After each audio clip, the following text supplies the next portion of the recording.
Fall is in the air and the elk are starting to talk. It's time to head to the hills. Hey, I'm Adam Equal and thanks for tuning in.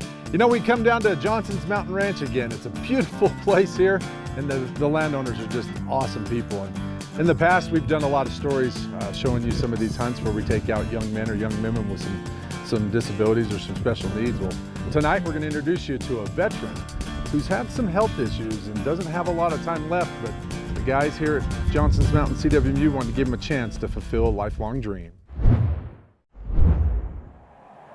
We're going to meet Howard Wade. He's a veteran. He's been in the military over 20 years. He's got cancer and he's never hunted big bulls, so we're going to meet him on the Johnson Mountain Ranch and gonna fulfill a dream. That's Howard, my dad. Meet Howard Wade, a 24-year veteran of the Navy and the Army. I'm having a good time already. This is gonna be a good time. I've never had a bad time on one of these hunts. Jumped about at every plane the Air Force had at one time. It could jump you. 123, 126s, 130s, 141 jets, all the helicopters. But I always enjoyed myself, and I always told myself I'm in for the fun of it. I ended up being the operations sergeant at E8, and that's where I retired out at. Kings stepped up and donated you guys some camouflage, not only look good, but to give you guys a fighting chance on the elk hunt. So there's some hats here for you guys, for you and your boys. Earlier in the year, I got a call from Howard's wife, Mrs. Wade. She called the division and she knew her husband had terminal cancer and she said they'd given him 6 months, about a year ago, to live. And he hadn't drawn a tag and he was a big hunter and she wanted to take him hunting. Brand new pair of binoculars for you. Gee, that's pretty nice. Vortex too. They had x-rays on me and there were some spots down in my lungs. And so they took me in and did a biopsy and sent it off to the Mayo Clinic and then the Cancer Institute up in Salt Lake and come back mesothelioma. And the doctors are kind of brutal. They just come in and said, "You've got this, you're gonna die in 3 to 6 months. Nothing we can do about it, it's inoperable, blah, blah, blah, blah." And I thought, "You got the right room." I'm looking around.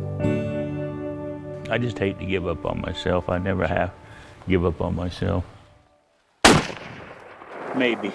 That looks pretty good. For the past 10 years, Johnson's Mountain Ranch, CWMU, and the Utah Conservation Officers Association have been hosting elk hunts for kids with disabilities, illness, and even a few kids of fallen officers.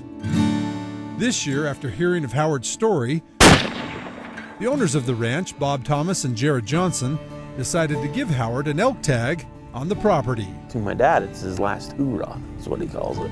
So here's your tag. Bob and I were very sympathetic to our veterans. And so it was the right time, the right person, the right tag. Howard's first hunt is an evening hunt. The bulls are just starting to rut, and although there's a lot of elk here, it's going to be a bit tough, mostly because Howard is pretty limited with his mobility. He can walk, but it's, 25, 30 yards, and that's it. Yeah. He'll be out of breath. He's given it his all, but he's really limited to what he can do. He's right in here, right in this patch of quake. He's right there. I'll get my tube, set your dad up. We'll drive for 10 minutes. We've come to the top of the ranch, and right away, Gabe has a bull working in the thick aspens.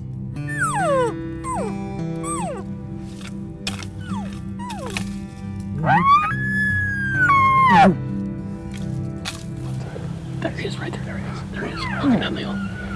Right straight in front of you. Is he moving? He's gonna come out right in between those trees. Oh, he's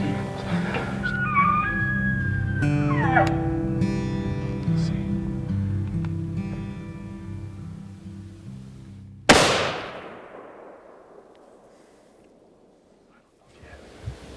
I got a good broadside on him.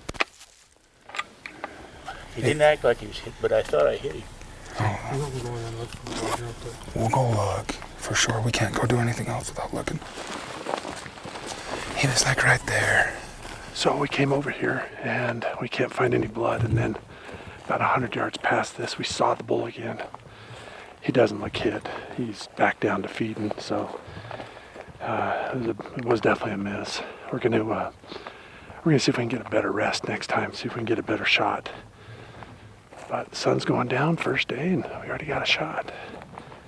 And the elk are talking. That's good. All you got to do, flip them out when you get up to them, and whichever angle that you stop that on, it'll stay. It'll stay, okay? The best thing to do is get a wide base. Just start with a wide base.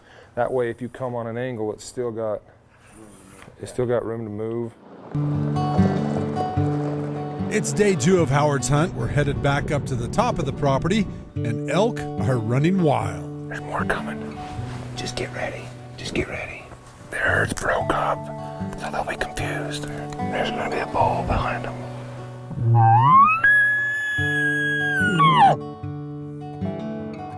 Surprised there's not a bull behind them.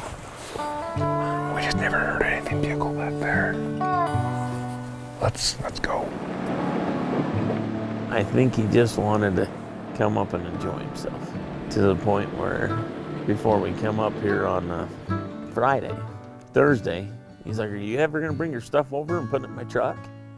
You ready to go yet? Who wouldn't want to come up here and enjoy this? You'd be out of your mind. You think he's just on the other side of that ridge, probably?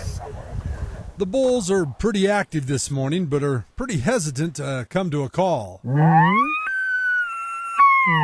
In the past, pretty heavy. That's a good bull. Look, we've had Bob Thomas here to help us out. You know, he knows this property as good as anyone and loves to be a part of the hunt. But this year, he's off waiting for a grandchild to be born and couldn't come. To let somebody that you don't know come into your home, your property, and hunt is just phenomenal. I haven't talked to Bob, I haven't met Bob, but he's got to have a big heart. I don't know if we could count the elk we've seen. Bulls bugling, we've seen some good bucks, lots of cows, lots of bulls, raking trees. We had 6 bulls screaming this morning all around us. So we've seen golden eagles that ate so much they can't fly, that are 2 feet away from the side-by-side. That was pretty cool.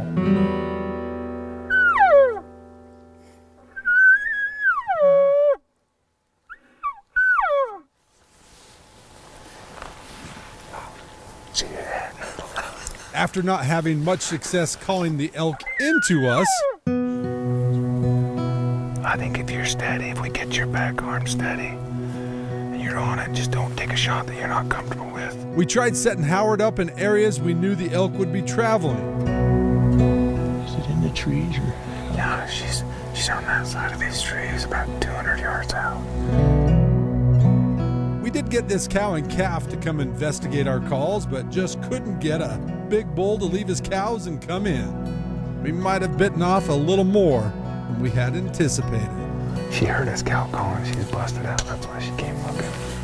Just feel blessed to be a part of this. It's still stressful, but it's a good type of stress. I'll take that any day. It's day 4, Howard's last chance to tag a bull. We were worried. I mean, we haven't had a hunt go this long. These hunts, we've always been blessed with these hunts. We've had safety and we've had success, both in seeing animals and the experience of the hunt.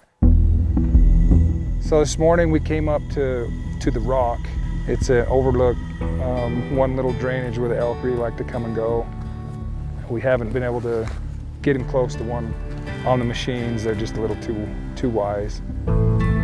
We sat there, got there just after light, and there was about 5 or 6 bulls bugling. We got bulls all around us. So we knew it was a matter of time before a bull came.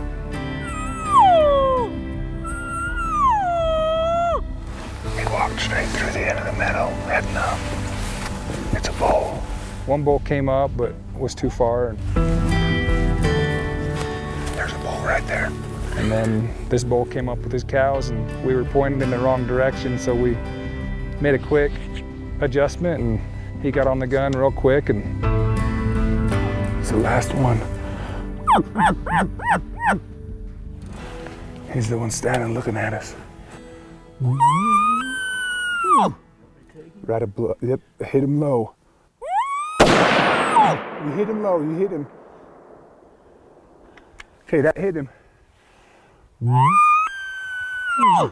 He was struggling to go. Okay, he's hit hard. He's hit hard. That was a good shot. That was a good shot. Hit him basically through the top of the heart, and the bull whirled and went down the trees, and pretty ethical shot. Good shot. He was pretty excited. We were excited, and so it was fun. Well, you done did it. Right down to the wire. Hey, it's the way we like it. I'm just glad we got something. I'm glad you guys spotted that little herd there. That happened fast. It did. Turned me around in that chair. Oh my gosh. He went maybe 60 yards. Just laying down there in the grass. Not too bad, huh? Quick shot early in the morning. Not for last second, last day. For an old Army guy, that I think this makes him feel young again, as young as he can feel. I'm thinking the hunt's over. I had a lot of fun. Bob were gracious for him, and Jared for donating the tag, and couldn't do it without them. Couldn't do it without all the other MDF, giving Vortex, giving some binoculars and whatnot. King's Camel, they always step up. He says that's his lucky shirt now. It's been a good time.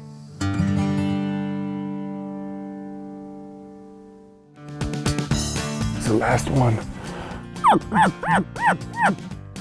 Right up, yep, hit him low. You hit him low, you hit him. We all got along good. I've had fun.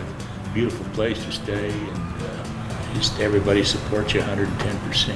A lot of people stepping up. King's Camel again. MDF helping out. Got Darren to come out. And Vortex Big came through big. You liked those binos, didn't you? Oh, yeah, I didn't want to shake his hand. I wanted to binoculars. He told me this morning he could have knocked him over with a feather when he got those. When he got the binos. That's cool. That's what this is all about. Making memories up on the mountain, and we hope you do the same. Get out with your family and friends this hunting season. Be safe. I'm Adam Eagle, KSL Outdoors. We'll see you next weekend. Good night. That cow was coming right at you.